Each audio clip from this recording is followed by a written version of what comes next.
It's one of the craziest indie games we've seen in a long time, and with 33 players running around trying to coordinate, well, you know some players are going to need a bit of help. My name is Kodiak, this is Legacy Gaming, and here's everything we wish we knew sooner about 33 Immortals. When it comes to weapons in 33 Immortals, there might be one that you gravitate towards, and that's all well and good. But if you're playing in a pre-made party or looking to bring something specific as a single player in a larger run, it's extremely beneficial to know how to play every weapon optimally. It's also important to eventually master every weapon because there are feats tied to each one, and the more feats completed means more character progression. The Sword of Justice is insanely good at blocking incoming damage and redirecting it back at your enemies. If you're managing your Justice resource correctly, you'll be able to stand still, draw aggro, and constantly output damage. The co-op power, something you should aim to use every time it's up, grants the 3 players who successfully activate it a fixed health shield that scales with empathy.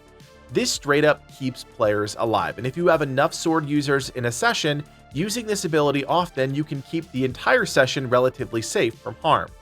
The Bow of Hope is a ranged damage dealer's paradise. Many threats in 33 Immortals reposition quickly, while other enemies stay at range, sometimes sitting in map hazards that render them otherwise untouchable. Having a Bow of Hope user allows you to reach those pesky threats, sit outside of major AoE attacks, and even gives you incredible AoE damage potential if you skillfully align your recalled arrows to pass through groups of enemies. The co-op power is also currently one of the best in the game, allowing you to blanket an entire area in a flurry of damage. This can safely clear massive hordes in the overworld, entire Ascension points, and significantly chunk bosses and elites. There is definitely a correct time and place to activate this power, but if you see a bow user attempting to use it, help them and activate the power immediately. Then there's the Daggers of Greed. If you want to be highly mobile and deal insanely fast burst damage, look no further. Managing your greed meter is essential. When it's full, charging up your leap and hitting an enemy or a group of enemies deals extremely high damage. You can easily weave this attack in during combat by dashing away to avoid an enemy and then immediately leap to re-engage. Players that use the daggers can rapidly clear entire enemy hordes without ever being touched. I should note you can use your leap attack even without greed built up, and this is invaluable for avoiding AoEs and major boss attacks. Your co-op attack, one I think very few people understand, causes you and one other player to spawn a bone every time your weapon contacts an enemy. You want to maximize this effect by hitting as many enemies at once as possible. The other part of this ability that's going overlooked is the 2 players that have this power enabled get increased damage based on the number of bones they're carrying. If you see this power deployed, there are 2 potential scenarios you should consider. If this is relatively early in a session and you have very few bones, this will allow you to get a lot quickly, fueling your healing, key purchases, and relic re-rolling. The other scenario is during boss fights. If you already have a ton of bones and you need to output DPS, this power will supercharge your damage. If you have next to no bones at any point, specifically later on, do not take this power. Finally, there's the Staff of Sloth. This weapon provides 2 main functions. The first is to control enemies with a slower effect applied when casting your AoE after having built up the Torpor resource. The more full that bar is, the longer the slow duration is active on enemies. The second function is to provide substantial AoE damage. Your light attack is all well and good, but your heavy attacks, which generate 2 higher damage projectiles at once, can unleash some serious splash damage on clustered enemies. Due to your range restrictions, you never want to be the focus of enemies, so try to keep your head on a swivel and assist allies dealing with larger packs. Unfortunately, the co-op power is debatably the least impactful currently in the game. Yes, the massive AoE slows enemies to a crawl, allowing for essentially free damage. However, the downsides are there. First of all, it obscures enemy AoEs and can lead to allies taking unnecessary damage. Second, this doesn't work on every enemy. Some of the more elite enemies in the boss arena, specifically those tied to wipe mechanics, are barely affected. That being said, I still recommend having a few Staff of Sloth players in your session. Now, these 4 weapons can substantially change in functionality and effectiveness once you reach level 6 and begin to upgrade them with additional bonus stats and unique perks, but that takes considerable investment. During the tutorial, you are introduced to Beatrice and the Feats system. Long story short, completing the challenges tied to enemies, objectives, weapons, and more will reward you points that increase your overall feat level and award you powerful passive stat increases whenever you complete a specific cluster. You should aim to master every weapon, and if you haven't experimented with them all, make sure you do, because they each have their own categories. Every time you increase your feat level, you gain Eternal Shards and Paragons, but at certain levels you gain access to additional perk slots and new major systems. At level 3, you unlock the ability to start earning Relic tokens as World Drops, which become more important at higher levels. At level 6, you can begin to upgrade the various weapons, overall power, and performance, and this ranges from effects to straight-up stat boosts. Finally, at level 8, you gain the ability to wish for relics at the Relic collection. Hopefully, you can see, if you aren't trying to complete as many feats during each run as possible, you will lag behind other players making that effort. A quick tip that I think a lot of players aren't catching on to are co-op attacks, and these completely change the game when you begin to embrace them. When attacking enemies in 33 Immortals, if you are attacking them in tandem with another player, you'll do a co-op attack that hits for significantly more damage. If you're running around hitting enemies solo, you are simply wasting time. Team up with players to take down enemies more efficiently. This also has a secondary effect. Every enemy that you tag with an attack will drop dust when defeated. If everyone is pushing through the same enemies, you're all getting that dust, and if you're killing monsters solo, you are the only one getting that dust. Everyone will progress their attributes much faster if you work together, which is really a pillar of the gameplay experience: teamwork. One of the biggest mistakes I see whole sessions of players make in 33 Immortals is completing torture chambers way too fast. Believe it or not, that is a major problem, and let me explain why. As you complete torture chambers, the game progresses towards Ascension battles, and when all 12 chambers are complete, that's it. You'll need to drop everything you're doing and get to the Ascension battle. This can cause major power level discrepancies in your session, because in between all of those chambers, it's critical to farm the overworld. Doing so rewards you with dust to increase your stats, as well as chests and urns to build up healthy stockpiles of bones and keys. If you're entering a torture chamber without an extra chest key, you are literally wasting the opportunity to obtain additional rare and epic relics, things that can completely change the outcome of the final boss battle. One key can be purchased from each bone shrine you find in the overworld, so long as you have 100 bones. Additionally, since there are only 12 chambers and only 6 players allowed into a chamber, without those extra keys or getting lucky with a world drop, there's no way you're capping out your equipped relics at 8. This means the passive stat upgrades you get from dust shrines are even more valuable to players who don't manage to get fully equipped with relics. This is why speedrunning every torture chamber is a seriously bad idea, because the entire team doesn't have the opportunity to farm dust and bones, ultimately increasing the group's power. I should also point out the value of teleport stones. If players are rushing torture chambers, oftentimes that chamber isn't going to be full. Completing a chamber without 6 out of 6 players isn't a flex, it's a waste of resources. So if you see that happening and you have a teleport stone available, teleport over and jump into that chamber to maximize its loot output. The deal is this: balancing when to farm the overworld and when to complete torture chambers is a fine line that's going to take some getting used to. That doesn't even account for the dust you should be spending before going into a chamber.